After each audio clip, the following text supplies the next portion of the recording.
Hey there! I'm Chroma, and welcome to part 21 of Making an Abstract Adventure.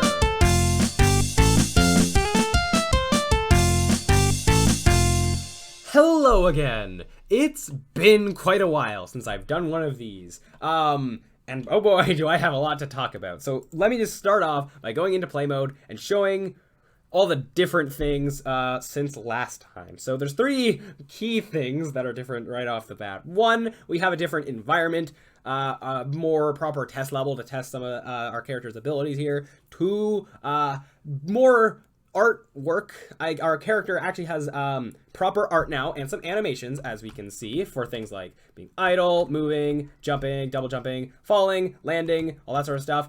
We've also the bordered art style sort of thing I was going with. I've kind of done away with that and went back to it being borderless, and I'll explain more stuff with it later. But there's also gonna be more art related talk later, but let's start with more of the technical stuff. Yeah, so we have animations for all the different things that we can do, and I have a bit of a test level here so I can have some like falling, things like that. There's also more dynamic camera movement. We have some spikes here, an actual getting hit animation. We have an area here that we can't get through. We have to crouch to be able to go through. There's been a minor adjustment with to kind of reduce some of the number of buttons, where before we had the crouching, and then we also had a wall stick ability. If I hit a wall, first of all, you can see some animations here where we actually we hit the wall, kind of squish into it a little bit, and then sort of fall down the wall. We also have a wall jump, so that's nifty, and that has its own like animation for that. But we can also hold the crouch button while we're in contact with a wall, and that will allow us to sort of stick to the wall in like, well, okay, that was something we could do before, but I mean, like, it's the same button that allows us to, depending on whether we're on the ground or touching a wall, to do one or the other. So that is, yeah, how that has been done. So it is reducing the number of buttons. If I head up this like wall jump section here, then we also have our attack that has an animation as well. And you may notice that we now have knives. For now, that's what's going to sort of replace the staff that I was going to try and have before. Trying to animate a two-handed weapon in this style is proving to be just too difficult, especially because it was something that was going to be presumably spun around as a staff. Trying to do that, trying to have spinning things in the axis, like not in just this axis, like in the axis that's sort of towards the camera.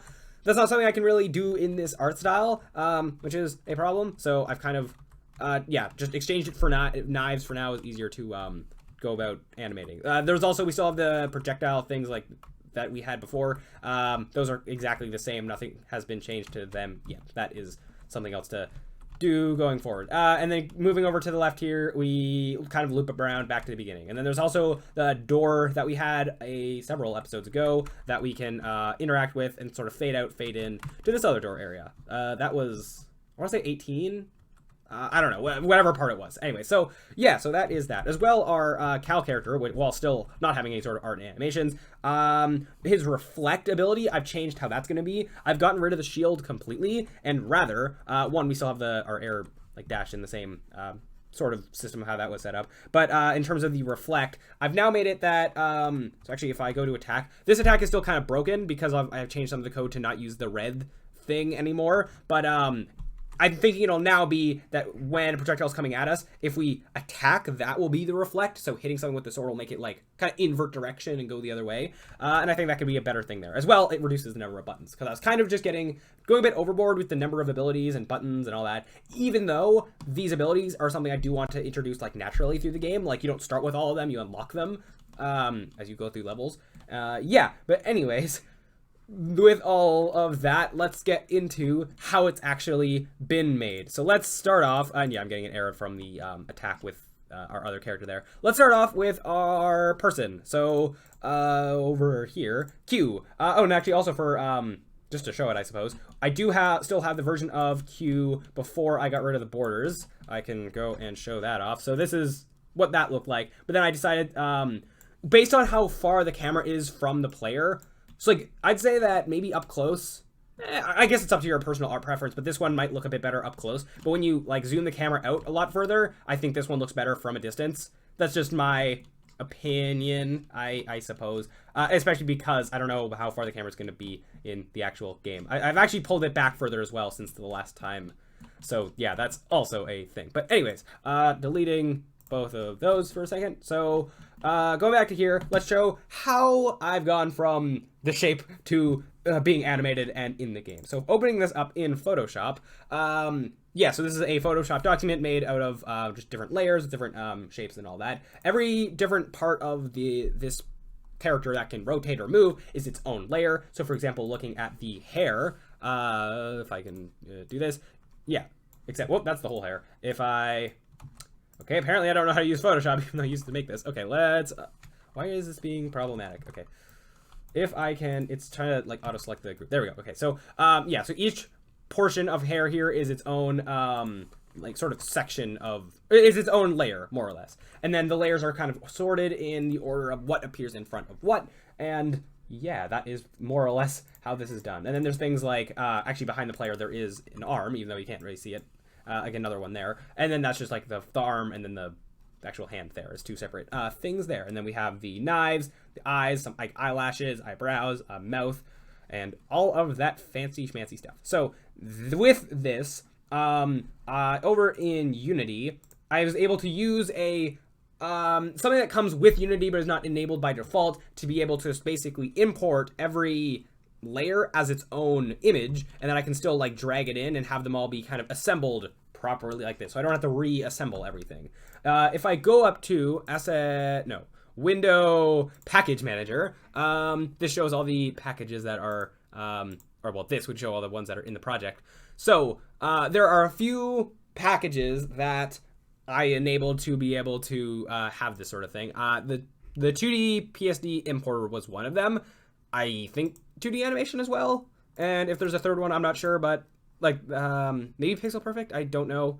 I don't remember which ones I did and did not have to enable, but these are the ones that I currently have, so you can see that. And how I guess I can show how to actually go about doing that is just by, I guess, just going to all packages, and then, whoa, yeah, these are all the packages that exist within Unity, and a lot of them are not enabled by default, and you'd have to download and enable them. I believe also from the asset store you can then download more, that kind of thing. If you make your own packages through like source code, editing, whatever, that sort of stuff, that's, I guess, that'd be involved in this. So, yeah, so in terms of then searching for things, just searching like PSD importer, ta-da, easy as that. And then like, just, I believe this would have like an install button or something like that. Anyways, that is that. So once that's done, saving the Photoshop file, not as a PS, or, instead of a PSD, a PSB, it's a slightly different extension, then allows you to have this sort of differing layer kind of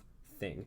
So once that is all said and done, we have our character here with all the different layers. Opening up the Sprite Editor, yeah, we are then able to, this is usually done automatically, but then you can kind of tweak things. Yeah, everything is kind of made into different, they're spliced up into the different images, and then you can affect kind of how things are spliced up. And then there are also names, the names come from the different layers. You could also rename those and all of that kind of stuff. So now, once that's all said and done, I'm not going to apply anything here. Going up to the top where it says Sprite Editor and going down to Skinning Editor, again, we're going to revert those changes because I don't want to actually make changes here. Then this is where we can actually set up a sort of skeleton system, similar to sort of 3D animation, to be able to bend these bones and animate different parts of our character here. So I just say mesh, but that's not the proper terminology for a 2D game. I was also able to, things like the eyebrows, even though they are, it's just one thing, like it's one rectangle, able to like sort of bend it to be able to do, have more bent things, even though there's no case where I really bend it like that much in game, but it works for things like the arms. Like that, kind of. Yeah, still some problems, but from a distance, it looks fine enough, I think. Yeah, so anyways, so with all of that, I can undo that somehow. There's a, yeah, there is a post. So, so with all these different parts of the mesh, first things we'd set up is the different bones. So, creating the different bones, if I just click this, I'm just going to go off to the side. We can just drag and make these different bones to kind of align with our mesh. You can right click and you can click like this one and make a bone based on like this one, or that's like parented to this. And then if I go to like preview pose, then I can rotate like this and yeah, that sort of stuff there. Then just kind of aligning them to the different parts. Now you also notice these ones that look like they're just dots. If you zoom in, they're just really tiny, just to be able to have something for like the eyes, to be able to move those sort of things around, and also like the center part of the mouth, things like that. Then onto the actual geometry and weights of sort of affecting how the bones interact with the different parts of the mesh. Yeah, if I usually for most of them, I just want to be careful with this because I don't want to accidentally apply anything that I don't want to apply. If I just hit, yeah, it's auto geometry, but I don't hit anything. Basically, you can see sort of the different triangles of how this mesh can be deformed. Because of this, something like this, it doesn't have any sort of bendiness to it. It can have a low amount, but I think something like these eyebrows, well, actually they kind of have the same amount, but maybe having more if you want more bendiness to them. And then that can be done by some of these are kind of really small. I have no way of like expanding them. I apologize. Yeah, basically being able to set different values and then hit generate for selected and then have it sort of generate these the way these triangles are. Next, to more of what bones affect what. That's sort of with the weights. If I click this, just being careful not to accidentally apply anything. Yeah, then here we can then sort of set which bones are affecting which parts of images, and in this case we have this yellow one affecting the entire image here. But if I go to something like the eyebrows, we have the like the left side of it being affected by this one and the right side being affected by this one, and yeah, stuff like that. So for the most part, going to bone influence, all of these bones that you make have to be like, as you make them, you name them. So like this bone is called hair back because it's the back part of the hair, I guess. Normally there'll be a big list here generated automatically that'll have all of the, so for this piece of geometry, this piece of hair, all the bones are going to affect its movement. So here you can just kind of then remove different items from the list until you have just the one that you want, in this case the hair back bone.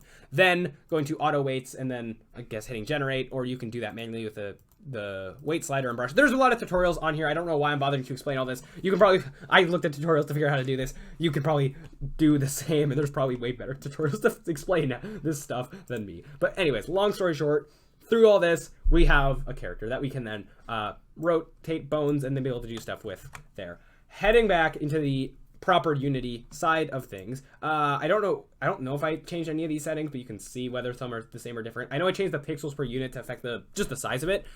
Going over to our character Q here, yeah, then we can see under sprites and then Q, these are all of the different sprites that we had, and then we can see all of the bones that we had over on the Unity side of things, like in our actual editor, to be able to animate to an extent, which then we do using the animation thing. Now I'm not going to go into like how I made every single one of these animations, but I think I can just go through and I guess starting with the idle, I can kind of go through and just where is idle? There you are. Just run through and show them all one by one. So this is our idle animation, pretty simple enough, just kind of going up and down. We are also able to, by squishing and stretching the different parts of the mesh, not mesh, I'm used to 3D terms, whatever the 2D equivalent of this would be, the sprites. We can then, yeah, have some squash and stretch to do some stuff there. So that's what that looks like. Then there's the run. I'm also taking a lot of hand gestures that you can't see, but oh well. Yeah, so we have a run there. That loops effectively. We have, I'm just going to start at the top and go down, I guess, even though they're kind of out of order. The attack, which stretches a lot more than what you see. A lot of, like, the first frame of an animation and the last frame are kind of, I found that, like, I sort of stretch them more than they should be, but then the way that one animation transitions into a next, it kind of, it just worked, basically, as you saw in the actual game. Here's the crouch idle, which looks exactly the same as the normal one, and same with the crouch run. It's just different. Oh, I never actually showed the death animation, but there was kind of a death animation where the person just like flies off and then shrinks into nothingness. There is the double jump, which is basically just a flip. You can also, because of the skeleton stuff in the way, it's kind of like blocking off being able to see some of it. So yeah, that's something. I could actually go, and if I just like turn off the bones temporarily, you can see the animation a little better, except it's not something I'd want to leave off because I don't know if that would cause problems in actually running the game. There's the fall, here's the getting hit, which doesn't have the blinking because the blinking is done through code. Then there's a land, there's all the wall related stuff, so the wall grab, that's one animation. Then actually, if I just go down to the wall slide real quick, then the actual sliding that it sort of transitions into, so it's actually something that loops. The wall grab, nope, I already showed that one. Sorry, the wall jump, which here it's actually the way that it's flipped is interesting. So if I look at something like the wall slide, that's done with the assumption that the wall is like on the right here. So when you're moving left or right and the character gets flipped, it'll do the same animation facing the other way. So then the wall would be on this side, but you're facing that way. With the wall jump, I do that on the assumption that the wall's on this side and you're jumping away from it while also like actually moving, obviously, through the code from like the jumping stuff with the physics and all that. Yeah, so that's a minor interesting thing there, because let's say we're grabbing onto this wall. As soon as we jump away from it, from the code, we flip anyways. So then we'd be going in this direction. So yeah, that's minor thing there. Keeping in mind, I guess, like when you're animating the stuff, like the characters, what way they're facing, and like especially something like this, how we're kind of flipping things. Yeah, and then lastly we have the wall stick, which is yeah, just that, but it also we're squished. Those are all the animations. Now the mess that we have going on here. I'm gonna move this to the top so you can see it a little better. This is the animation controller for our Q character, of how all the animations are connecting to one another, and then all of our different triggers that we then run through code. So this looks really complicated and like a mess, I know, but looking at it very, I guess, systematically, like one chunk at a time, can help make more sense of it. So starting off really quickly, I'm just gonna generally explain this whole thing. I'm not gonna go through every single transition. But so just starting off with the run, that's what we like start in, presumably, even though it might immediately transition to a fall if we're in the air. There's a run and an idle that go back and forth depending on if we're running or not. As soon as we jump, a lot of things that are one-time events like death, hit, jump, double jump that are activated, like they just happen from any state, they go from this any state thing. So for example, the jump, that happens on this jump trigger. Oh yeah, yes, again, there's also more tutorials you can watch to figure out more like animation related stuff, but I'm mainly utilizing two things: Boolean things where I can through code set this to true or false, and that'll dictate whether like it goes between running or idle. And then there's these individual triggers that I can set that like you set it and then it'll do something, like it'll kind of like it would activate this transition and then go back, or like it would get undone basically. So the jump automatically goes to the fall is going to go to like either the run or idle, or actually no, it won't even. Sorry, the jump would go into the fall would go into would go from the any state into the land, and then the land would go probably into run or idle, stuff like that. If you just run off an edge, that would go into the fall. The jump can go into like hitting the walls and stuff like that. The double jump is basically the same. The wall jump's basically the same. There's this trio here where you hit a wall, it'll go into the wall slide straight like from it, or it could go straight into the fall, or it could go straight into the wall stick. That can kind of go back and forth. There's the attack, and that goes into everything. The crouching is basically the same. That causes a lot of the mess here, where anything that goes into run or idle can also go into crouch or run depending on whether we are crouching, but everything else is basically the same in there. And then death is its own thing, which doesn't, like, it goes into death and it stays there until the screen kind of like until something happens, like if things refreshing, like the level reloading or whatever, however I deal with checkpoints later on. That is the basic thing here. I guess code-wise now, if I just go to something as an example, the player move, showing how the animation script is implemented. So on most scripts that have something that can be animated, there's a script called, all right, I'm just getting a reference to the animator component. Then in awake, using get component in children, because the animator is not on the same script, it's on a child object. That is all the stuff that's getting animated. And then somewhere in the code where usually when I'm then deciding to like either run or not run, I then have either if anim, so like if we have a reference to this animator component, we should, but right now on the other character, Cal does not have an animator script, so that's kind of the only case where that would be false, just so that there's no errors, preferably. Then just going anim.setBool, and then getting a certain Boolean, in this case the is running one, and then setting it to true. There's probably somewhere else, yeah, right here, that's also setting it to true. There, that's setting it to false. And then for the most part, that's all this is. It's just going like animate the animator thing dot set this Boolean, get it, is it like the is running one or the is crouching, setting it to true or false. The other case is for trigger stuff. So here we can see on the jump script, basically the same sort of thing where we're getting the animator, getting the reference over here, and then going anim.set trigger jump, and then this would run the jump stuff. But everything else is basically the same. I'm not going to go through all of the other scripts because it's the same kind of process. Next little thing where was it? I can't. Okay, no. Yeah. There's a lot of like little code changes that I made. I don't think I'm gonna really be able to find all of them, and it would just take too long to like go through. But basically, a bunch of little code changes that you'll probably just see. And there's something up with their character right now, but that's okay. I think because I'm still kind of in the animation stuff, so that's fine. Okay, and then moving this back here. So that is most of the changes with the character. Next on to the environment. So I tried a few different things of how I wanted to go about making environmental stuff. It's still very like plain, which is not what I want for the actual game, and I'll talk about that. Like, I'll talk about my plan for environmental stuff in a second. I just want to do this kind of systematically, or I'm going to keep jumping back and forth between points. So first, I'm just going to talk about how I made specifically what you're looking at right now. So I did try different things. One thing I did try, if I just disable something real quick, that's that. This is something else. I tried with just a simple, like the white square thing that we made, just kind of going and making this environment, which I kind of like wrote down what I wanted it to look like. Like I kind of, like I just drew approximately what I wanted this to look like with the platforms here and then falling down and blah, blah, blah. And then just try to remake it, in Unity, just kind of like, making squares and rectangles and just stretching them and all this kind of stuff. You can see kind of, this was all just sort of done manually, and then they all have like box colliders and then that sort of thing. Then I tried to go and to try something else. I tried basically making this in Photoshop, where I made, if I open this up, this giant level that's all one Photoshop document, and then there's different layers in the same sort of way. How we have this like ground, and it's on a mid ground group thing. There's a background reference. I just had the two characters just for reference for like scale and size and stuff, and then a foreground thing that is empty for if I was going to do that, which I didn't. So or not for this anyway. So then originally also the ground was just made using the same kind of system with just a bunch of just different colored rectangles to make all of this sort of stuff. Something turned there, and then I kind of merged all the layers. I didn't need to merge all the layers, I just did near the end because I was kind of done with this anyways. And then over in the Unity side of things, just dragging everything in the same way, using the PSD thing so that it's different, or the PSB importer so that it's all different layers and stuff.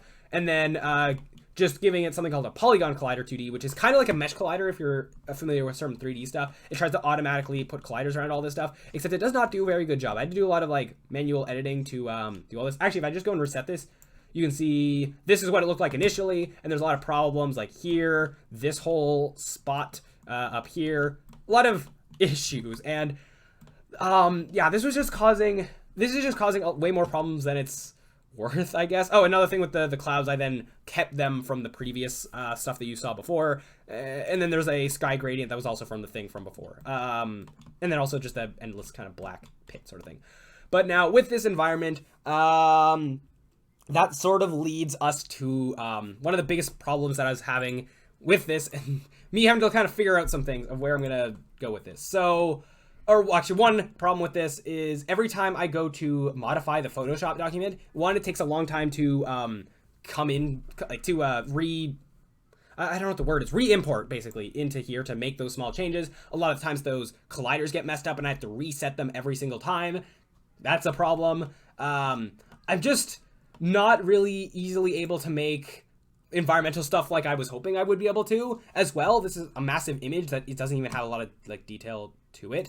If I wanted to try and make like an entire huge level in one Photoshop document, I don't know if I'd necessarily be able to do that, because Unity does have this thing where if you try to have these images that are massive, once you start going beyond like 8,000 pixels, it starts to like automatically make it blurrier as an attempt to save resources, stuff like that. So having this like massive sky thing in the background, which I also stretched compared to the original sizing because of the parallax stuff scrolling that you can see in the background.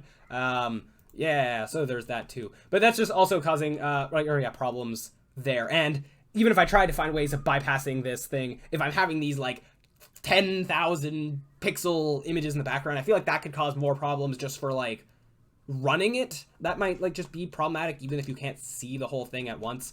I'm also having more issues with animating this character here. So I tried to go like simple with having this just be like a cube and all that, but it's creating like, it's weird how it trying to be simple is also creating like problems that it being more complicated I wouldn't have the same problems. So for example, like this character does not have a neck or like a different like body versus head kind of thing, and that creates problems where I can't really have the character like look around easily or like rotate. I can't in this style, like, because everything is just based on like kind of rotating things along this axis, I can't rotate things like towards the camera or away from the camera. So having the character, like, if they were to turn around, especially with like this like pigtail sort of thing or ponytail kind of thing, doing that would be very like difficult, and I'd have to go back and do sort of sprite sheet kind of animations, and I don't really know if that would work well with this art style. So that's an issue there. Long story short, I'm having just a lot of art issues. I don't think I'm necessarily going to be able to, in this art style, be able to create levels the way I was hoping I'd be able to with this sort of Photoshop thing, even if I'm trying to just keep everything simple, being generic shapes and all that. I'm just not that good of an artist in the 2D realm. I could also attempt like pixel art stuff, but then I have little experience doing pixel art, and it might just be the same story. I also, if you look at basically any like indie like 2D platformer, so many of them just have the same pixel art style, which isn't completely a problem. Like, kudos to all the people who are really good like pixel art people. Just, I would like to try and have my game stand out a little bit in the art department if I can, and not just have the same pixel art style that every other game of this variety has. So what other options do I have? So something I'm considering doing, I haven't completely decided yet. I'm still working it out. I might try turning this 2D platformer into a 2.5D platformer. And what I mean by that is basically having to still be the same thing, where it's this like 2D platformer as such, but having 3D graphics, but you move in a 2D plane, and then going with the sort of low poly art style. I have some reference here. It's kind of like this sort of thing, or this. I'm more confident in my ability to pull this off because this is all of my game making experience has been 3D. This is my first time really trying to go like 2D in the way that I am. I have more experience doing this kind of stuff, and I've done it before, and I'm more confident that I'd be able to pull off this low poly untextured art style with like hopefully good lighting, but then still have it be 2D movement, and that sort of stuff. And even code wise, I wouldn't have to scrap that much, I don't think, because I'd be able to, there's a lot of the code that's still compatible with how this is currently set up. The biggest thing would be with a lot of the physics calculations, I would have to set just turning like rigid body 2Ds into normal rigid bodies, but the way that I've coded it, not a lot would change. It would still like work the same way. Any case where I'm using like a new vector 2, blah, blah, blah, just making a new vector 3 and then kind of disregard the Z axis. So there's, I've been like thinking about this, and I think like making the conversion might be a little like troublesome, but I think I can do it. And then, beyond that, then I might try basically making this sort of a 2.5D platformer, and I think I would be able to art-wise pull that off better, sort of utilizing my strengths a bit more. With that being said, that's not the only problem I've been facing with this. So, okay, how do I explain this? So, I'm just going through my points here. So one problem that this game is starting to have, it's kind of like started to have this problem like after the first few episodes of me doing this series, and that's that this game just isn't really shaping up to be unique in any way. It's kind of devolved into sort of being like any other 2D platformer, especially like indie 2D platformers. One of the main things with like trying to do indie game development is trying to like, if you have a game idea, being like, okay, why my game versus anyone else's? Like, what makes my game unique compared to all the other games out there? Right now, I don't really have an answer to that with this game. It kind of is shaping up to just be another 2D platformer. So one big thing that I need to work out is finding that uniqueness factor, if that makes sense. Now, one thing I originally kind of did have was this concept of you have two characters and you switch between them to solve puzzles. But already I've been sort of straying away from that, and the way that I was playing this game, if you even like look at the game design document that I showed in some episode, I believe I kind of scrolled through the whole thing. That like, I was sort of planning it in a way that you spend most of the game being like one character going through levels, and then or the other character going through levels, and then like 2/3 in, then you start doing levels where you're both of the characters to kind of like build up to that, which then means most of the game you're just playing as one character or the other, which kind of then takes away that that sort of system of like the uniqueness of the switching between. And then furthermore, even if I do have this whole like you switch between characters to solve puzzles or like get through platforming stuff, I feel like that's just not enough to be unique, because looking at just the individual gameplay of like one character, there's just not enough to make this stand out. So for now, I'm just going to focus on turning what I have here into a 3D equivalent where it's still 2.5, like there's like 2.5D thing.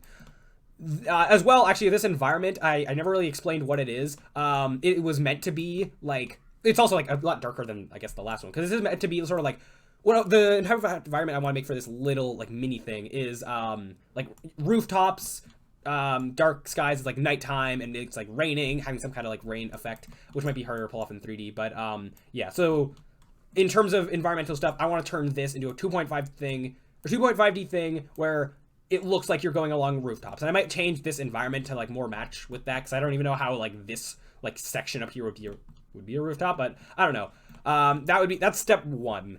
Then step 2 is kind of, yeah, changing more things, replanning some things, just to try and make this game more unique. I think the main thing that I'm looking for is, if I'm describing this game to someone, instead of just saying it's a 2D platformer or 2.5D platformer, it needs an adjective, if you know what I mean, I guess. Like, I need to be able to say, like, oh, it's a 2.5D, like, I don't know, exploration, or okay, I don't know, something in there. It's something platformer, if that makes sense. Like, because you have, for example, like collectathons, that being a subgenre of like 3D platformer. So you can say like, oh, it's a collectathon 3D platformer, or maybe you have like a stealth game. It's like, oh, it's a 3D stealth game, or maybe like a top-down stealth game, top-down roguelike shooter, things like that. There's like different ways of how you can describe certain games that you can get more specific about, like different subgenres of those games.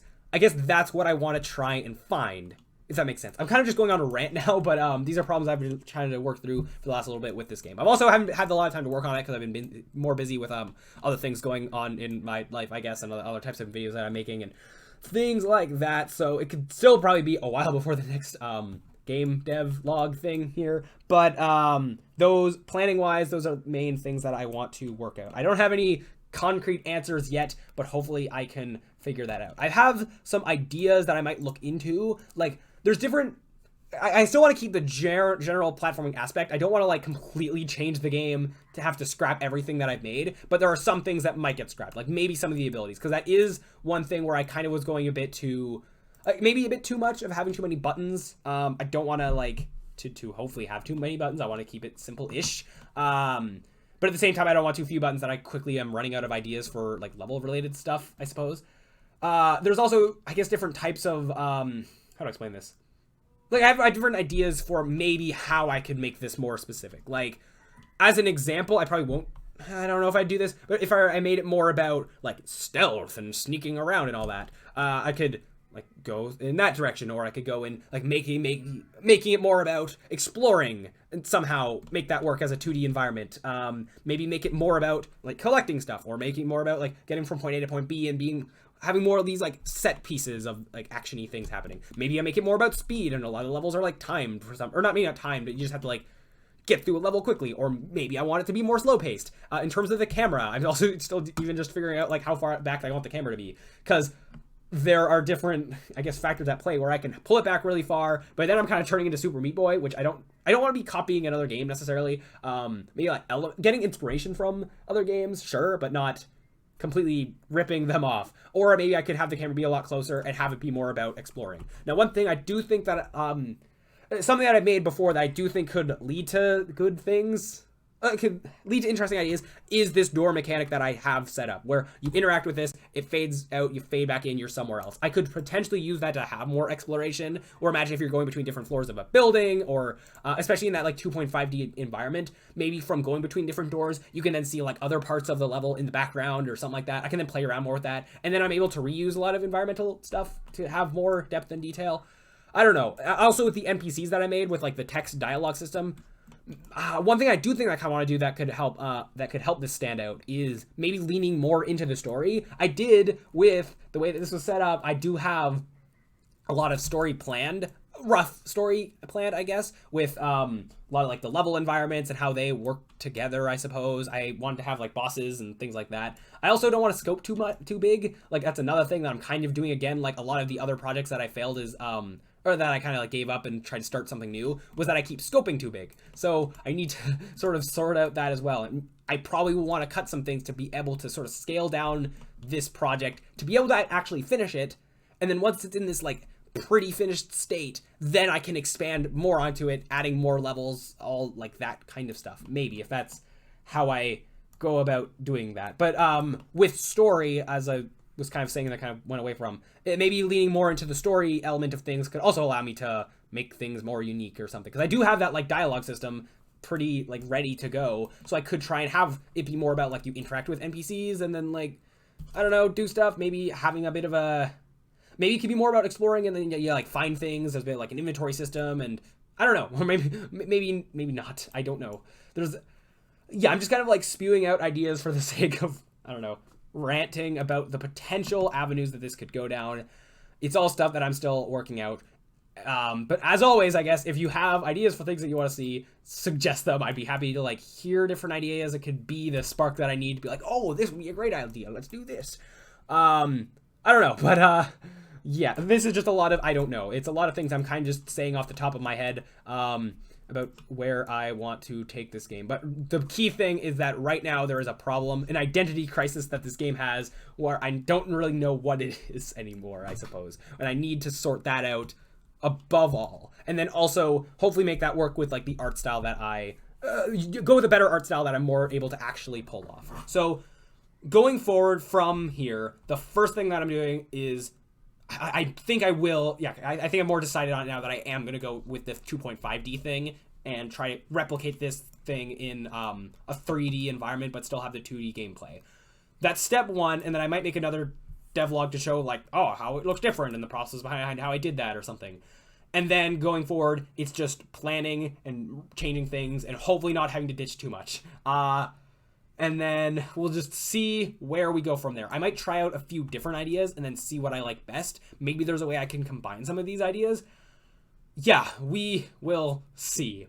But I guess that's my plans for the future with that. So yeah, I'm just kind of repeating myself a bit now, but that's where I plan on going with that. The last little thing is name-wise, I suppose. So I think for now, the name in Abstract Adventure is generic enough that like I'll keep it. I'll keep the series called An Abstract Adventure for now until like, unless the game changes so much that I'm not going to do that anymore.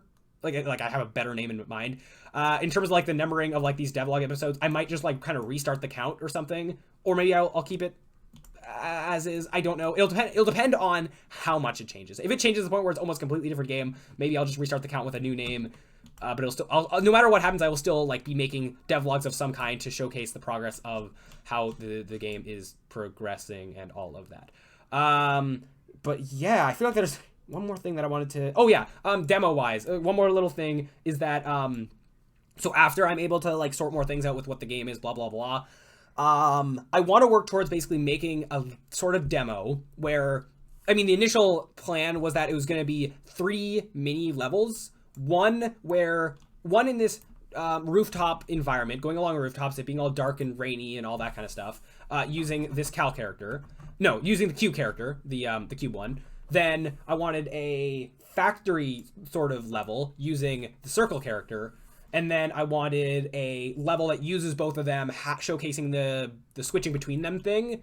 I'm thinking an environment for that, like an underground sewer sort of area, and then I could test out more like interior stuff. Even though I'd kind of do that with the factory, but it would be might be different, I suppose, just implementing different ideas. So environment-wise, I think I'm still going to try and implement, like have those be the environments that I use, just in terms of like the gameplay might change to be more emphasis on like exploration or sneaking around or something like that. I don't know. But yeah, those are my plans for that and where I think I'm going to be going with that. With right now, I'm working on this like rooftop area because I think that'll be the easier one to make. I have a more clear picture in my head of what I want this to look like, I think. In terms of if I'm now remapping this to like in my head to like a 3D art style, I think I just have a clearer idea of what I have ideas to try is basically what I'm trying to say. I have ideas to try. They might not work. I might have to change things even more. But we are just going to see where that takes us. Anyways, that is enough rambling from me for now. It is now time for me to begin this journey of changing a bunch of the art style of stuff of my game. Oh yeah, character stuff. I'm sorry, the episode's gonna end soon. I just have a lot of things to talk about, I guess, of how much stuff is gonna change. But character-wise, I don't know if it will even stay with this box art style. Initially, I did that because I thought it would be easier to make because it's a more simpler art style as opposed to having humans. But and then another thing, if they didn't have feet, I don't have to animate walk cycle stuff, and that would make this 10 times easier. If I go for a 3D art style, I still probably won't have humans, but I could potentially make the characters more humanoid, maybe. I feel like that maybe having a body and a head might help with animations helping things be more expressive. Maybe not. I could still just have a box with a face and hair, just doing this in a 3D art style. I'll also have to reanimate everything. Okay, that's okay.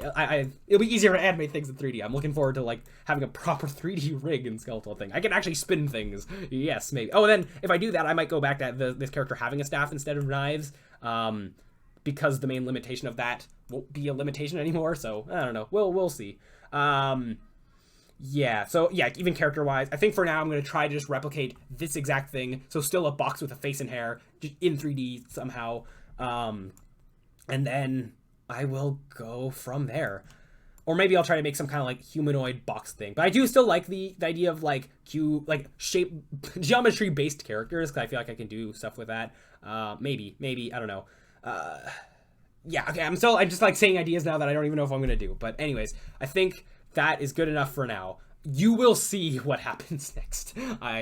Once I get to that point. Whew.